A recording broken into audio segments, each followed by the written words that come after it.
So, Lady had weenies and hers and okra.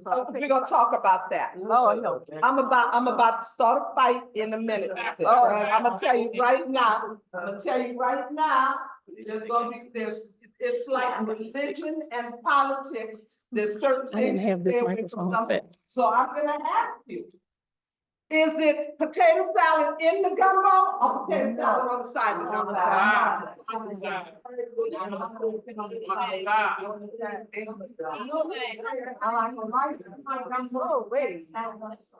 They go on the side. Everybody, raise your hand if the potato salad's on the side. On the side. On the side. I can't have but this much carbs. I've got a carb issue. My body's got one. I ain't got one. I'll eat anything. My body got the issue. So now I exit the rice and I put a scoop of potato salad in the bowl and I put the gumbo around. That's more interesting to me than plain old rice. So since I can't have both, I put the scoop of potato salad and then put the gumbo around. Right? Here we go. Now this is a real one. Turkey necks in the gumbo or not? Oh, yeah. No. See, I'm the anti-turkey necks in the gumbo. If you can put weenies in there, you can put turkey. Weenies in gumbo. I'm just saying. Do not belong in gumbo. If they put chicken feet in there, you can put turkey. Chicken feet is tradition. And if they put chicken in there, you can put turkey. Tradition. Them Cajuns putting chicken foot in there. Well, then you can put something like a pizza. But weenies and I'm anti the turkey neck. Well, I'm sorry, man. I can't have seafood, so I have. You gotta have more meat. I have to have turkey. Gotta have turkey necks. Now let me ask you this question. I told you I was gonna stir this pot. Roast a turkey neck. I don't put turkey neck in the gumbo. I do. Eggs in the gumbo or not? No eggs. I went to somebody's house in a little Cajun town outside of Lafayette. Boiled eggs were in the gumbo during Lenten season. Right. During Lenten season, it was a seafood gumbo and eggs were added to the gumbo. They know they put turkey necks in there. I want to, and that's what I went to a house experience. You put what you want in there. I ain't mad with them. I'm never good at escargot. Well, went to somebody's house. They put chitlins in the gumbo. I was listen. And I would not eat that. Let me tell you how much we love gumbo in this city. You go to somebody's house for the holidays. Soon as you hit the door, what the host is gonna do? Start giving you a litany of what's cooking, what they cooked. Why is gumbo the first thing they always say? Well, we got gumbo, and we got turkey, and we got ham, and but gumbo's and what do we say? They'll say, what do you want? And what do we always say? Oh, I'll start with the little gumbo first. That's before I get into all those things. Why do we have to have the gumbo first? It's important to us. Gumbo shows up in our lives, everything from birth to death, right? It is a thing that brings comfort. Right? Soon as it gets cold, what do we say? Oh, I think I'm gonna make a little gumbo. Soon as the weather change, we're looking at how to make a little gumbo. I had a friend of mine used to say, I'm sneaking up on a gumbo. I said, how do you sneak up on the gumbo? This is how you do it. Whatever you cook, you take a little piece of smoked sausage, you wrap it up and put it in the freezer. If she made stew, she took a little piece of stew, started up, put it in the freezer. She got about 15 different things that she done snipped off of a meal, wrapped it up and put it in the freezer.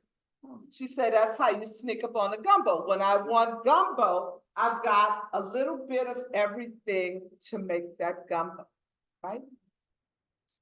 Filet in the pot or filet in the plate? In the pot. A little in the pot. No, in the No, in the plate. Don't fillet the whole pot. Right, I do both. I do both. I do both too. Heavy filet where it's turning colors or just a little bit? A little bit. I like it. I like it. Lenten season. What we gonna do for Lenten season? What's in that gumbo? Seafood only. Shrimp, crab. Shrimp, crab, oysters, and now you've got packs of crawfish. So now we pick pack. What kind of Creole are you with? Not with a crawfish. I don't do crawfish. Yeah. You don't eat it boiled. So you don't make crawfish etouffee. You don't make crawfish bisque. Remember crawfish bisque? I Took made us 2 days to I make. made for that one. I eat it in gumbo. Takes 2 days to make. You gotta peel all the crawfish. Yeah. Make the head. I thought the gumbo out. Make it take. Yeah, making crawfish bisque. Baby, it takes a team of people to make it, right? Is there somebody in your family that makes the best gumbo and you know them by name? Isn't there always that one person that you want to make, no matter what we're cooking, there is that one person who makes the best gumbo, right? Sit right over there. Make the best gumbo. Make the best gumbo. This one is a better cook than me, I think. I put her in the kitchen at 12. Don't you put your I put her in the kitchen at 12. This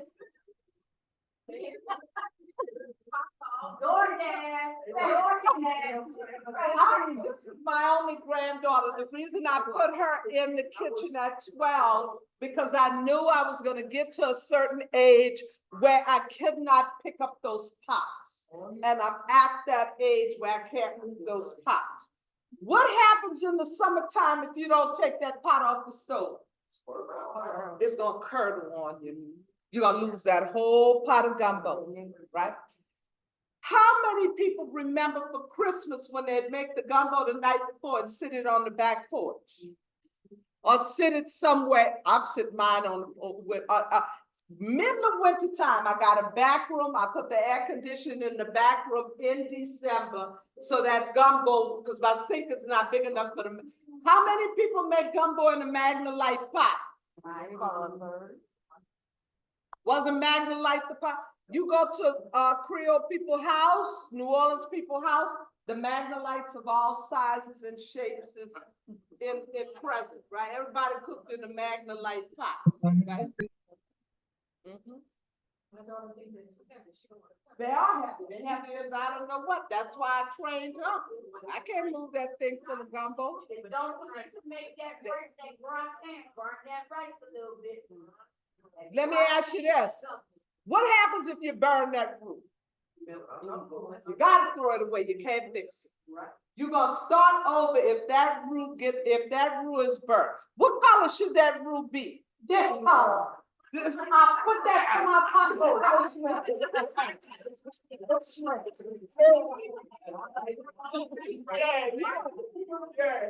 The color slightly less than peanut butter. There you go. Right? You ever had gumbo with a blonde? You remember blonde gumbo where it's just slightly brown? Why is them shrimp shells in your freezer? For the stove. You gotta make the stock. Don't you dare throw them shrimp shells away. Right? Tell me who in this place does not eat gumbo? They gotta get out.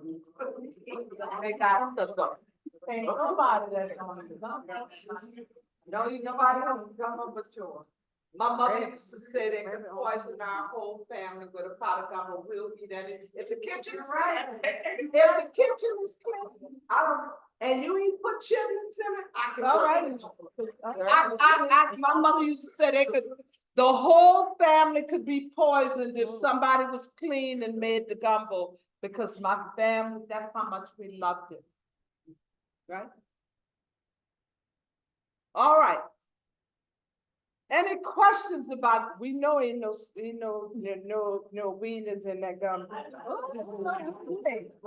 I said, I saw somebody in Arkansas do it, and it was white. I have white. the gumbo. I have never saw it, and I left their house. I have never saw that before. It was white. You were culturally insulted. I was. That's right.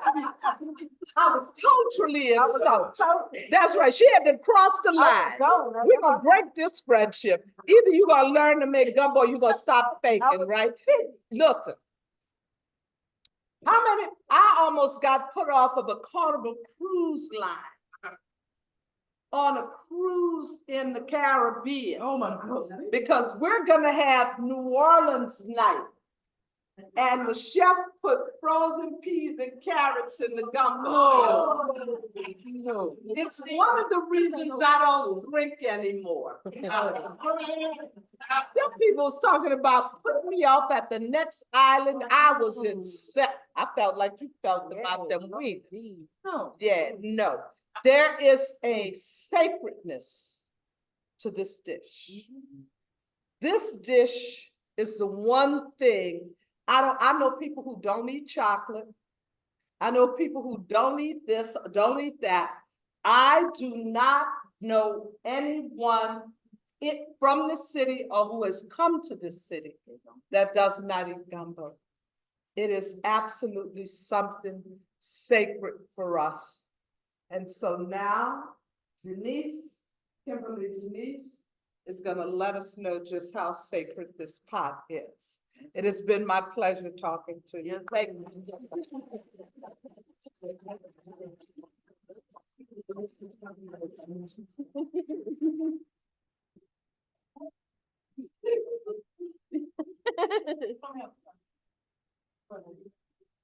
My daddy got it. Oh. Daddy got it. I'm gonna get up there. I need to pay you. If you gonna bring it to me, then thank you. Yeah, thank you. Oh, well, I appreciate it. You need the camera on? Thank you, Dad. Cam, where's Cameron? Cameron? I need y'all to make sure, turn the camera for me, Is please. this one right here? Yes, I need to be able to make, not the computer, the camera. Just the camera? This? This? Oh, you told me. Can you see me? It's too high. Looks like it's. Drop it down.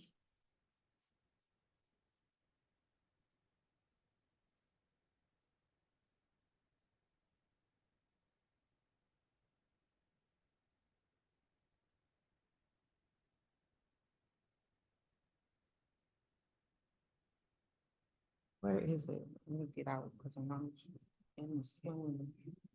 Is that better? I think this is right here. Just a blur. Why is it facing me? I'm over. It's a wide angle camera. Oh, let me wide it over here. See it, Tadaria? Okay, well, that's not moving. Yeah, that's what you sure. It's still pointed that way. You sure it's this? It should be connected. Oh, well, maybe move the, No, it's this. It is there. Yeah. oh, he's in the hall. It's there. It's on blur though. That is blurry. It's my laptop? Yeah. Oh, it's on my laptop. I think he got the background faded, so unless you up on it, you're not gonna. If somebody can remove the blur background, we'll be able to see. Technical issues. We got you good though, Mom. There you go. All right, it's on you. You fixed? Yeah. Thank you so much. They can see me good? Yeah. I know my microphone is in the way. No, you good. I hope y'all enjoyed that introduction by Mother Denise. We did. Can everybody see me? But I don't want us to miss it while we trying to As I log in. told y'all before, we had to make some changes, but here I am. Because Kimberly Denise shows up, no matter what happens. That's right. So just pretend I'm a storyteller. Lois, I'm a storyteller. Lois, all knows that I don't cook very often. Lois, I thought you said you cook. but it's a story being Go told to by the a Google Store. storyteller, Lois. So don't embarrass me in front of my guests. That's not Google Play. You promise? Yes. You sent to the right? Gotcha, we're here early. Right, we'll go to the Google Store. Ooh, let me tell y'all something. Hey, Auntie Dory. Yeah, I think the Google Store still gonna do the Are same y'all thing. feeling good, feeling great? Need the password, you need the No, All it's right, password. we ain't gonna pull y'all, but You should be able to I want copy you and to paste, but enjoy what y'all are gonna hear. Okay? Sent it over to email, but I no, moved that's on. not a Gumbo, copy. Yeah, Copy let's it copy a to the dish direct. that is Yeah. frequently Yeah. at the Copy it center of to many your family internet. celebrations, holidays, and some not so celebratory occasions.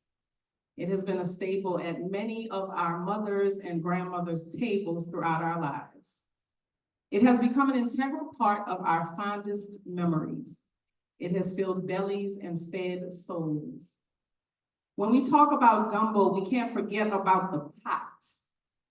It only came out of the cabinet for that particular dish. It was so heavy and took up so much space, but that pot was special. It had been through some things. It was battle worn, but always ready to do its duty. It was usually dented, maybe had one handle missing, had some spots on it or in it that couldn't get scrubbed out no matter how hard you tried. They call that seasoning. That pot had seasoning from generations past. It may have been your grandmother's pot or your great-grandmother's pot. No matter how dented or stained it was, you held on to it and it was still good enough to make some of the best gumbo we ever had. My mother had a pot like that. It was dented all over, the top didn't fit quite right, and it was warped at the bottom. So it didn't easily sit flat on the stove, kind of wobbled. You know what I'm saying? But that pot made some of the best gumbo I ever had. It was perfectly seasoned. It takes many years to get to that point. Had I been thinking about it, that would have been one of the first things I left when we evacuated for Katrina. Left with when we evacuated for Katrina. Thank goodness I have the memories though. Memories of my mom the day before Thanksgiving. Everybody clamoring for the kitchen to be the first one to make a bowl for themselves when they arrived for dinner the next day. Conversations about what they looked forward to most for the holidays, and people would respond with aunties or grandmother's gumbo. As you heard from Mother Denise, gumbo goes much deeper than just a recipe. It is a story told through the ingredients. Family secrets and family histories were discussed over that pot of gumbo. Things uttered that no one else in the world would hear while stirring that gumbo around. Truths were taken to that gumbo pot and cooked down until they disappeared. Tears shed and laughter felt, all while preparing one of the greatest dishes you will ever eat. The hands that prepared the gumbo are the hands that lovingly raised us throughout childhood and beyond. Imagine the things they heard, discussed, and whispered while preparing the gumbo. It's all part of the seasoning. Join me, if you don't mind, for a glimpse into some of those stories, those extra special seasonings, a few tales passed down through generations, an oral history of some of the creators of our favorite dish. Picture, Sicily, 1922. I'm just joking, but seriously. Get in your mind, Lydia, Doreen, this address might sound familiar. 636 North Durgeon Street. Shotgun house. Yep. A grandmother is in her kitchen preparing to make her gumbo. It's a family recipe, passed down and added to throughout the years by the women in the family. Each ingredient tells the story of those women. She's using a pot that her grandmother used. She just got home from the store. She's getting her ingredients together. She's rummaging around in the cabinet. She grabs that pot, she puts it on the stove, and looking at that pot, y'all, just pretend it's a old beat up pot. That's, my mama's gumbo pot. Yeah, just pretend it's old beat up. I don't cook, remember, Lois? Yeah, but you could have got someone to put gumbo in it. I don't cook, remember? I'm hungry for it.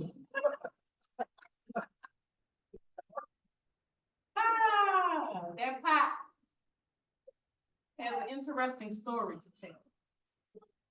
We get into character.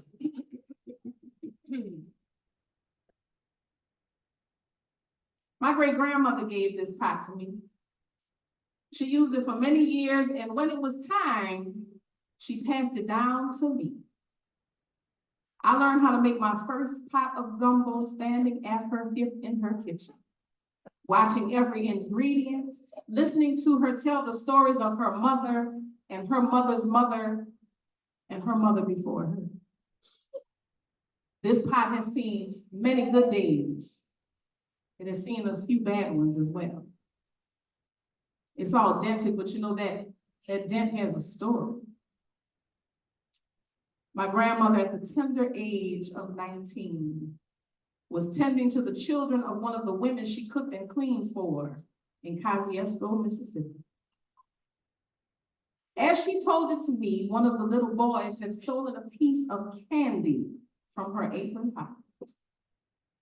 Now, she saw him with it and very gently asked him why he had taken it, and didn't he know that stealing was wrong? Well, keep in mind, this was Mississippi and things were as they had always been. Black folks had a certain place they had to stay in. The little boy spit the candy out right into my grandmother's face. She was furious. She grabbed his hand and took him to his mother. Told her what happened. She told the mother, I want an apology from this child. Not just for stealing, but for spitting the candy in my face. The boy's mother laughed. And then the little boy started laughing. The mother told her that her son didn't need to apologize to a monkey like her. My grandmother said she thought about it for a moment, going through her mind about what to say, what to do. She said she thought about my grandfather, the baby she was expecting, the fact that she needed to work to take care of her home, and many other things that go through a woman's mind when she's considering whether to stay or walk away.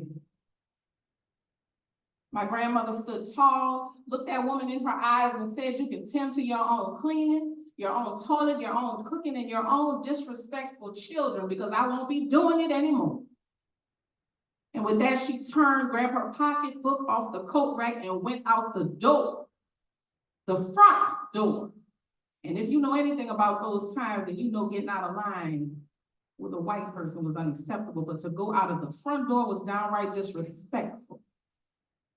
The combination of her sassiness and going out the front door, I don't even want to tell you what type of punishment that could have been.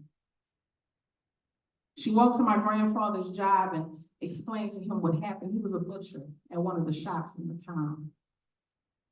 And he immediately got nervous and he went to his boss and he said, I have to go home. My wife is not feeling well. He knew trouble was coming. He hustled her to their truck, made their way home, telling her that they needed to pack up and leave town. Now, the family my grandmother worked for had a great deal of pull and money in the town. The husband's family was one of the founders of Kosciuszko, and my grandfather knew there would be trouble for at least one of them if they stayed until after dark. They made it home, burst through the door with my grandfather giving her instructions to only take what was most important. They were packing things up, my grandfather going in and out, putting things in the bed of his truck, rushing my grandmother along the entire time. And when they were just about finished, my grandparents heard a familiar voice yelling to them from the front porch. It was the woman's husband. My grandfather stepped onto the porch. My grandmother watched from a window. The man's wife and son were in the car watching the interaction as well. My grandmother could hear the man telling my grandfather that my grandmother had insulted his wife and son, and she needed to come out and apologize and beg for their forgiveness. My grandfather was on my grandmother's side, of course, telling the man that what my grandmother told him. The man laughed in my grandfather's face and reiterated what his wife had said. His son didn't apologize to their kind. The conversation got progressively more heated, and my grandmother heard the man call her a disrespectful wench. My grandfather smacked that man across his face. That was a death sentence for sure, but my grandfather wasn't going to let him continue calling my grandmother names. There was a pause. My grandfather was ready to go to blows. My grandmother noticed that the man was moving backwards, reaching behind him into his waistband. And she knew. She sprung into action. She grabbed the closest thing to her gumbo pot, ran out the door, came up behind that man and clocked him right over the head with that pot. She knocked him upside the head. He dropped the gun he was holding, grabbed the side of his head and fell. He was screaming, the wife was screaming, the kid was screaming, everybody was screaming. My grandfather grabbed her hand, shoved her into the truck, and they took off. They drove straight to New Orleans to stay with my grandfather's family. They got word a few days later that people were looking for them and that they had burned their house down to the ground. It was nothing but a shack anyway, my grandmother would say. She got the most important things out of it when they left. My great-grandfather and her gumbo pot. And they never stepped foot in Caviesco again. So you see, y'all, this is more than a pot to me. This is my family history, cooked into every dent and scratch, seasoned with the conversations between mother and grandmother and daughter and mother and so on. Whether we celebrated or mourned, that pot was at the center of it all. And just like my mother before me and her mother before her, we are going to prepare ingredients and put love into everything that we add to that pot. If you're having a disagreement with somebody, we're going to take it all and tell it to the gumbo pot. And by the time that gumbo is finished, there's nothing a good bowl of gumbo can't use. Mother Denise already told y'all about the key ingredients, the roux. But she left something out. Another important ingredient. What do y'all think that is? What do y'all think another important ingredient? That's a good one. That's a good one. That's a good one. But what's another one? Lots of love. Something my father always told me. One of the most important ingredients in cooking is time. Yep. When I was watching him cook, that was one thing he always said. Time. You got to give it time. And thinking about that, I think that our most important creations should never be rushed. And one of our most important creations is ourselves. We never give ourselves enough time to develop and make our flavors come to the surface. We always want to rush, but you gotta give yourself time so that all those flavors can present piece by piece by piece. But it starts with a good base, which is your roux. Peanut butter, is the color. Or as Lois says, a color.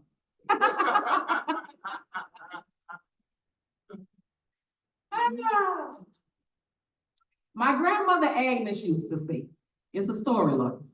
Remember that, okay? My grandmother Agnes used to say, I like to think of cooking like being in labor and giving birth.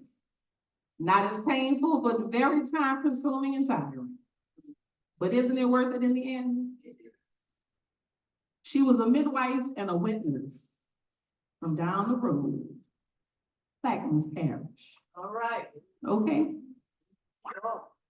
She was born in a place called Austria. And while people don't live there anymore, Nanny Lois has pointed out that it still exists. Okay? She instilled in me so many things, one being that a good drink will keep you alive for a long time. And I think she was almost 90 when she passed away. She had at least one, sometimes several a day. She had a drinking song. You remember that drinking song, Lois? Hit it. C'est mon ami qui l'a chanté, elle nous voit à sa santé. Chua la la la la la la la la la.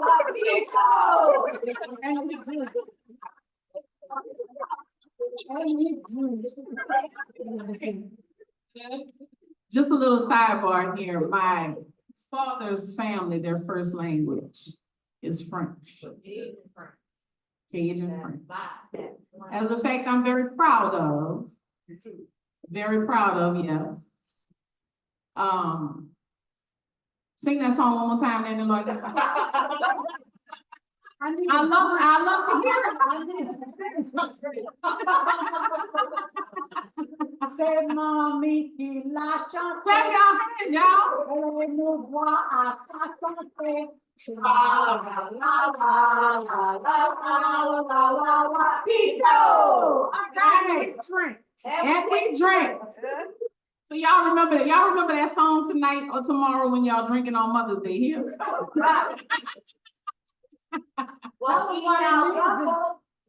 When you eat your gumbo. Tell me what I mean. I don't know what that means in English, Lord. I barely understand it.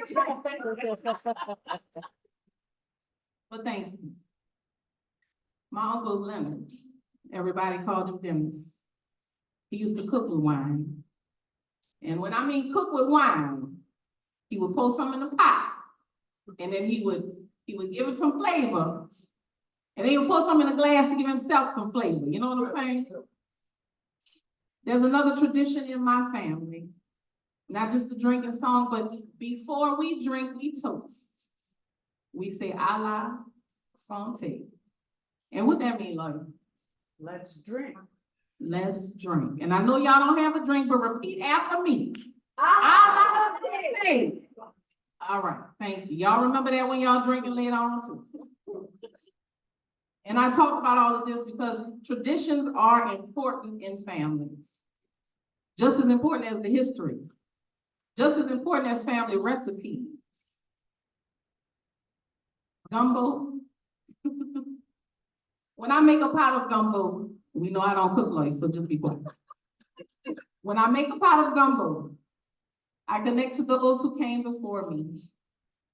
Gumbo reminds me of my grandmother's kitchen and the scents wafting through the air, beckoning me to that boiling metal cauldron on the stove, full of love, experience, and a whole lot of seasoning. And when I think of gumbo, I think about my mother. When I think of gumbo, I think about my ancestors. I think about how they filled their pot with parts of themselves to remind future generations that they were here. I think of those ancestors who held on to those recipes in not only their minds, but also their hearts and passed it down throughout time, keeping traditions alive. When I think of gumbo, I think of all the souls that have been fed through the recipe of my mother and my grandmother. I think about the tears that went into some of those pots. I think about the struggle and the pain. And as I lift a spoonful of that gumbo to my lips, I savor its energy. I feel the triumph. I feel the triumph of every hand and heart that went into creating it. I think of every ancestor and I take another dip into that delicious bowl. And my soul is fed. Now let me tell y'all something. This gumbo recipe, huh? You're gonna give us a bowl of gumbo? Yeah, like, so yeah, there you go. Ooh, there you go. It's imaginary. Eat it with your mind. This gumbo has not only changed lives, but also history. I'll take from my other grandmother that owned a restaurant with my aunt in a small town about 150 miles outside of New Orleans. Town was at a lumber mill. And everybody either worked at the lumber mill or they worked in some business associated with the lumber mill. And she would serve breakfast and lunch and sometimes dinner. Some nights they would be open later than others, depending on what time the mill closed. One day, there was a bad storm in the town. So everybody was crowded in the restaurant, eating gumbo, of course. And in walks the sheriff. Petrovich was his name. And let me tell y'all something. So not a nice man. My grandmother used to say she'd rather tussle with a rattlesnake than have to cross paths with the sheriff. His wife was in tow this particular night. So they knew something had to be very, very wrong. Everybody got quiet when he walked in. So quiet, you could hear God sneezing heavy. Didn't know what to expect. But my grandmother walked over to him and his wife, told him good evening. Sheriff says his car got stuck in the mud up the road and he was trying to get his wife to the hospital. She was pregnant. She wasn't feeling good, and by the look on his face, you could tell he was scared. My grandmother sat them both down. The wife hadn't been eating. She hadn't eaten in days and days and days. My grandmother said she had never seen a man look so frightened in her life. So she did what she knew how to do. She offered them something to eat. She got a bowl for the wife, did it in front of her. And as soon as the scent hit her nose, she immediately perked up. And she started eating. And she ate, and she ate, and she ate, and she ate 6 bowls. Well, she was pregnant. She wasn't feeling good. I mean, you know. And they were amazed because the gumbo was the only thing that she could keep down. So the storm stopped. Some of the townspeople went and helped the sheriff get his car out of the mud. Him and his wife headed home. The next day he comes back and he thanks my aunt, my grandmother, and he tells them, you know, I've been such a terrible person to y'all. Why you decided to help me? And my grandmother said, I saw a man who was scared. I saw a man who needed kindness. And what you had done previously didn't matter. You needed help. And so did your wife. So he thanked her. And throughout the wife's pregnancy, she went back every day and she ate gumbo because it was the only thing that she could keep down. And months later, she had a healthy baby boy. And every Sunday they came into the restaurant with their son and they ate. When my aunt passed away, the sheriff paid for her funeral. And when my grandmother passed away, he did the same. Now, their little boy grew up to be a famous Louisiana politician. I won't name any names. But won't name names. But I will tell you that he grew up and the things that he did in politics helped to make life so much better for so many people. And it's all because of a bowl or 6 bowls of gumbo. So again, gumbo is not just a dish. It changes the world. It changes people. Y'all,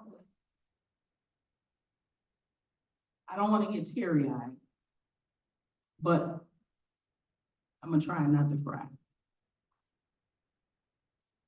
But I feel like we've lost a lot of our traditions, and that's why the younger generations are like ships without anchors, just drifting through life. Because they don't have those grandmothers to cling to in the kitchen. They don't have those grandmothers to sit down with in the living room and eat silver dollar pancakes and watch Young and the Restless on the TV. Yeah. But I want people to always remember and know where they come from, the people that they come from, the things that those people survived for us to be here, for us to be who we are. And if people realize that, might live a little differently. Now I'm gonna take y'all way back to the Civil War,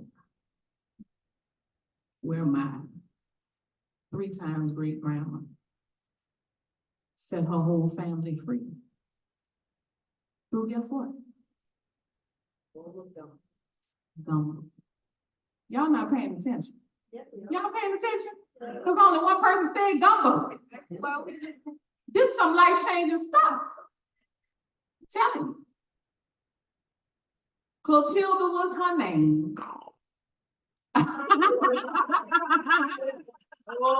Clotilda was her name.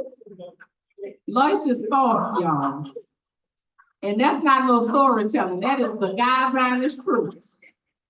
Lois is soft. But I shall continue. She saved her entire family with her gumbo. Some Civil War soldiers came to the plantation one day. And if y'all know anything about the Civil War, y'all know them soldiers would come through and they destroyed everything, people included. But if it was one thing Clotilda knew, she knew that war made a man hungry. And when a man was hungry, he was angry. So what you do? You feed him. Clotilda was in the kitchen making up a good old pot of her gumbo. And when those soldiers came through, fussing, angry, wanting to destroy, she got her serving dish, plated up some gumbo, put it on the table, and called for dinner like it was a regular day. And they came in one by one, sat down at the table, and they ate. And all she heard was grunts of satisfaction. And Clotilda made sure they never saw the bottom of those bowls. She kept them full. So full, some of them fell asleep at the table. Now, as it's told to me, Clotilda's gumbo could raise the dead, make a blind man see. Now, might be a bit of an exaggeration, might not be. I don't know. I do have Haitian in my family, so it's very possible. But who knows? On the morning of the 3rd day, Those soldiers left and no damage was done. No harm came to anyone. And that is the day that she was set free along with her 7 children. Matilda went up to upstate New York to a town of free people of color. And she became a cook in that town and an educator. And her children also became educators. And they spread out across the country. And they educated others. And they also set people free. And that's how I'm here today. So you see how that works? Gumbo changes lives. So next time y'all making gumbo, just know that y'all changing the world for somebody. Right? Exactly. Okay. Did I tell y'all about the time? Oh no, I'm in the church. I can't say that. Never mind. Never mind. Never mind. I'm gonna keep that one to myself. Never mind. I want to say this though. Cheers to the grandmothers who are the history makers, the storytellers, the world changers, the caregivers, the lovers, the fighters, the warriors, and the roots to our family trees. And if you still have your grandmother, you are blessed. More than you can imagine, because the only reason many of us are still here is because of our grandmothers. The grandmothers who prayed for us, for our protection. Grandmothers have favor with God, and their intervention has saved so many of us. I remember when I was 10 years old, I took sick, real sick. So bad, my parents thought I was gonna die. The doctors couldn't figure out what was going on. So they just sent me home. My grandmother Ursula came and she prayed. She prayed over me, and I remember, even though I was sick, I remember her holding her rosary in her hand. And the way the beads slipped through her fingers while she prayed. And she stayed with me for days until I felt well enough to be able to sit up to eat. And you know what she brought me? I ain't even got to say it. You know what she brought me? And I felt like the life had been brought back to my body. And she stayed for a few more days, and I kept eating that gumbo. And after about a week and a half, I was back to normal. The doctors were amazed at my recovery, but my family wasn't though. Because like I told y'all, grandmother prayers are very powerful. And these are things that were passed down from generation to generation to generation. Again, things that we have lost, that we need to reconnect to. And that is why I'm telling you these stories today. I want to encourage you to reconnect with those memories. I want you to reconnect with those that came before you through prayer. I want you to remember and never forget. And something else about the importance of gumbo. When we were traumatized or we had trouble or we were grieving, you didn't have time to be sad or spend time crying. You needed to be strong, and not just for yourself, but for everybody else. You needed to push those feelings down and keep moving forward, because if you didn't, what was there? If you gave up, what was left? So you did what you could, and that for a lot of people was cooking, making those recipes, You didn't have therapy. You cooked. Cooking was your therapy. We didn't have people to listen to us. But everything we had, we put into our food, into our gumbo. We gathered those tears. And we gave it all to the gumbo pot. We told it our secrets. And all of those emotions were transformed when those ingredients went into the pot. And we served up bowls that brought joy to others and filled their stomachs and fed their souls. That's why family recipes are so important. They are more than just some ingredients put together. They tell a history. They are love letters to those we will never meet. I remember when one of my grandmothers, she used to tell me all the time, baby, when you have a problem that needs solving, get in that kitchen. Tell it to the gumbo pot, and by the time you're done, you're gonna know what to do. Hold on to those family recipes, y'all, those memories. And share them with the younger generations and reconnect those ties that have come undone. Make that special dish or favorite dessert. Honor your ancestors who paved the way for you to be where you are. There's no better way to honor them than by making the recipes that were crafted by their hands and hearts. It's like spending time with them long after they are gone. And with that, I gotta get back to my pot, y'all. My grandmothers are waiting for me. And I have so much I want to tell.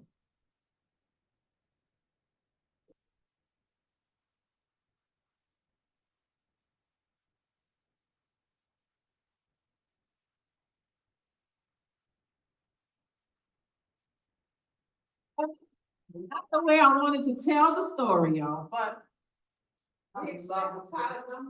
y'all got it. I don't think Carol. Gumbo that and give us future bowl. And let me tell y'all something, I'm blessed because my mother is here and she cooked. And she feeds me and she feeds the children.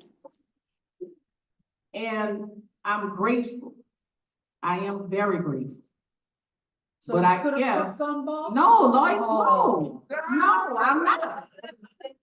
No. Look, listen, I have friends that cook. I have for Ashley cook, where's she at? Ashley cooks, Ira cooks, where's Ira? She cooked too.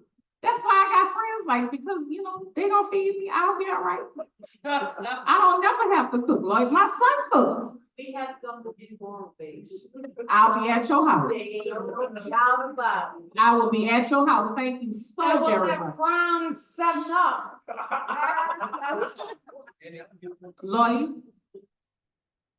I love you, Lloyd. 7-Up and gumbo. Feed the soul and the spirit. Sing your song, Lloyd. What's the drinking song? One more time. Mix. I don't know. Yeah, that's. That's a strawberry Kool-Aid. Oh, y'all, thank y'all so much for coming. Again, I know it wasn't the show that y'all was expecting, but it was the show that y'all got. And I hope that the words have done your soul an abundance of good. It did mine.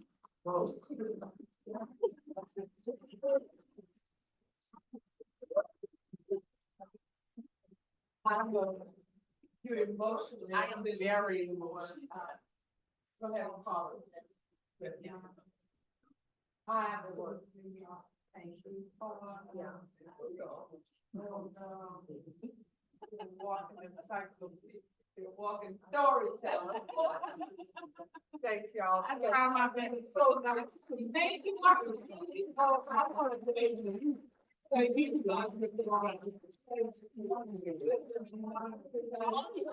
Our secret stories.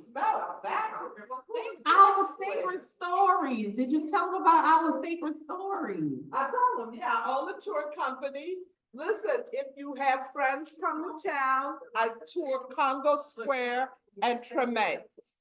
If you call me, Don't book online. For the people that are here, if you call me, tell me you were here and I'll give you the family price. Okay? When you want to get them people out your house for 2.5 hours, I don't know what else to do with these people. Call me and I'll take them on a tour. So it's 2.5 hour walking tour. It was so nice to meet y'all. I'm the 8:30 girl. I'm in my bed at 8:30. Nice to meet you. Nice to meet you, darling. Listen, you have to be proud how you wasn't. No, that wasn't.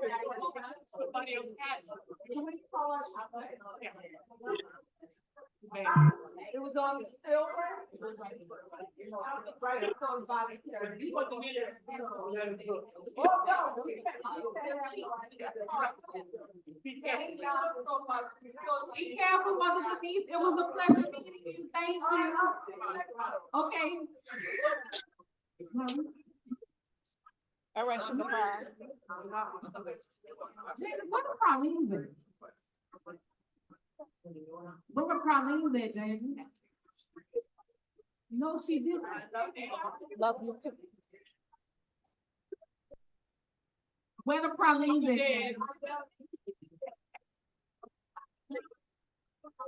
I cried like a white woman, so it's my story.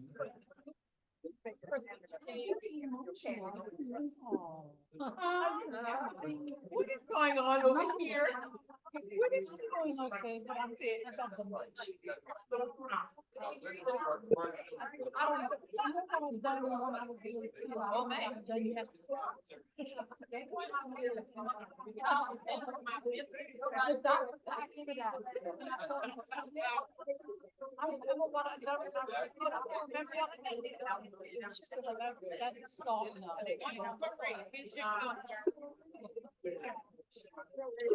You didn't recognize those people.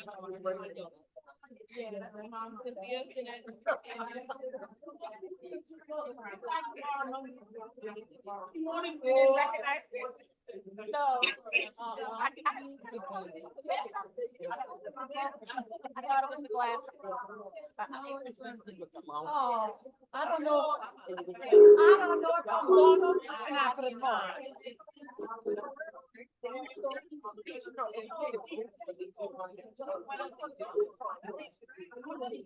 You know, air shower boring. I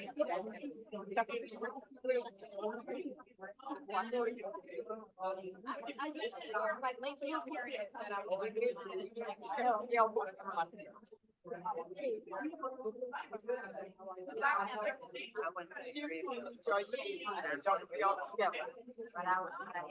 Tomorrow.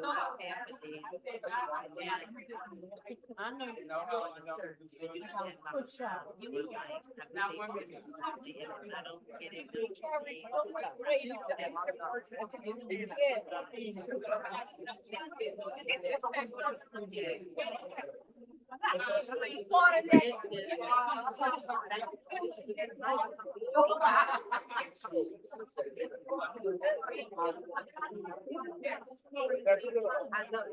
All right.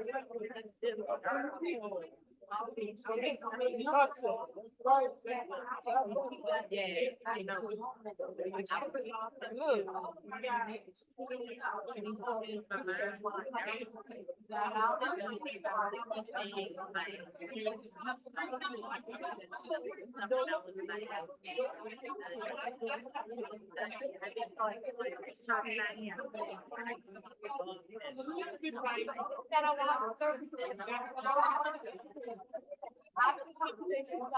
But I just want about it.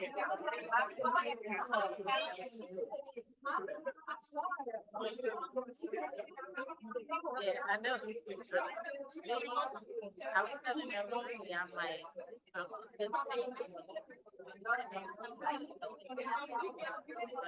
just still.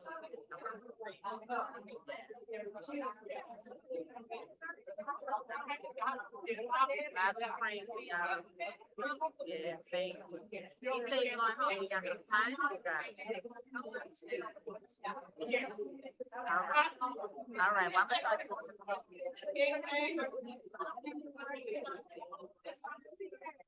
you.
They like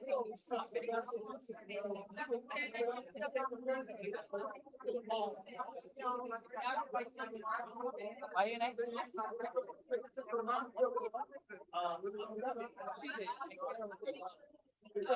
And Lloyd, right there.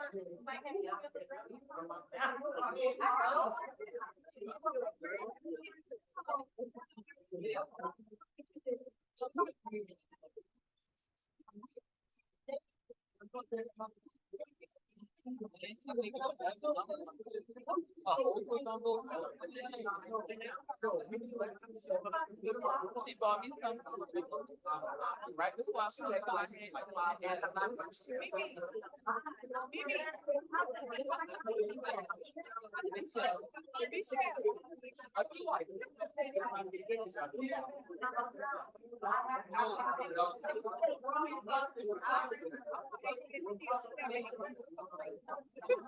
wait, what happened?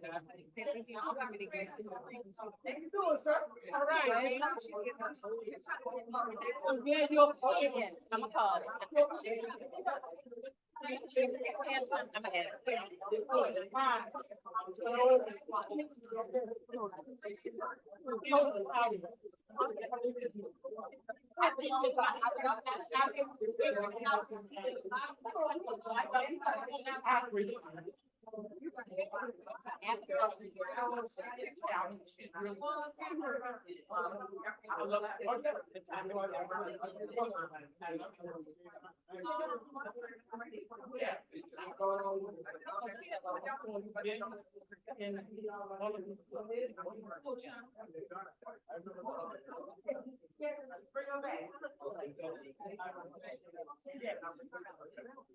I sure appreciate your pain.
Like if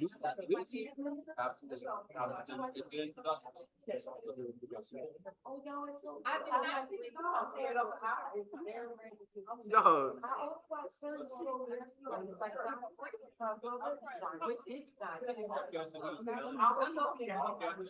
I was gonna say that Danny, that's in Donald, but I don't think Donnie. I just love the game. It's kind of love game. Yeah, it's not gonna be, but he's fun. I love him. I love him. And then it's, yeah, I'm sorry. Yeah. You gotta get some recording. Yeah, it's like, I don't know if he's gonna bring it back, but like, it's.